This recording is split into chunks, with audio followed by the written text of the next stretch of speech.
સ્વાગત છે મિત્રો અમારી નવી યુટ્યુબ ચેનલમાં. અમે જઈ રહ્યા છીએ જોના મંદિરે. ઇતિહાસ બતાવો તમે. મિત્રો અમે આ 400 વર્ષ જૂના હનુમાન દાદાના મંદિરે પહોંચી ગયા છીએ. ચાલો આપણે જોઈએ એને. ચાલો મિત્રો, જો આ રે નાની નાની આ 12 દેરી છે ને, આ જો 1 2 3 4 5 6 7 8 12 હતી, પણ અત્યારે ઓછી થઈ ગઈ છે. પણ આગળ પહેલાંના વાણિયા હતા ને, એમની આ દેરીઓ બાંધેલી હતી. ચાલો મિત્રો, હવે આપણે કાળ ભૈરવના મંદિરની અંદર જઈએ. આ બહુ પહેલાંનું મંદિર છે. આ જે કાળ ભૈરવનું મંદિર છે, ચાલો અંદર.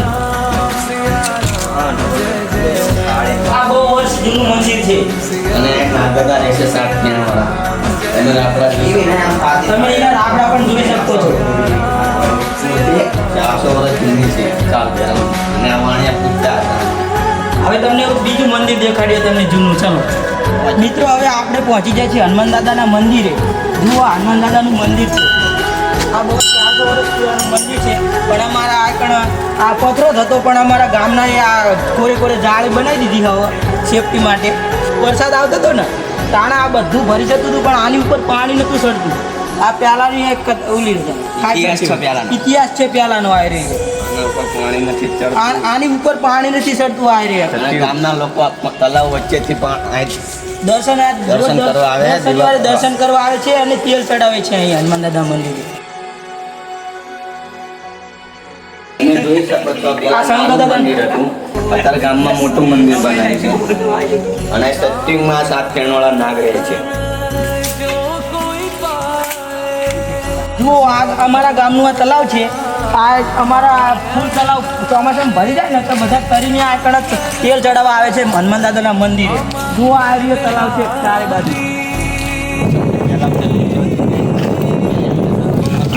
ગામના માણસે બાળ્યા છે. જો આ મંદિર છે ને, આ ગોગા મહારાજનું મંદિર છે. જો તેની ધજા પણ ફરકે છે. ચાલો મિત્રો, તમને આ મહારાજા દ્વારા લખવામાં આવેલો જૂનો શિલાલેખ દેખાડે. આ રહ્યો જો જૂનો શિલાલેખ. આ લખેલું કોઈ વાંચી શકતું નથી હજુ લગ્ન. જુઓ, આ જૂના મહારાજા અને મહારાણી હતા ને, એ જૂના આ બધો હતા ને, તેમની સમાધિ છે અને તેમને પૂજતા હતા. આ 3 મંદિર દેખાય છે ને તમને, આ 3 એ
થાય છે. અને તમને વિડીયો ગમ્યો હોય તો લાઈક, શેર અને સબસ્ક્રાઇબ કરતા રહેજો.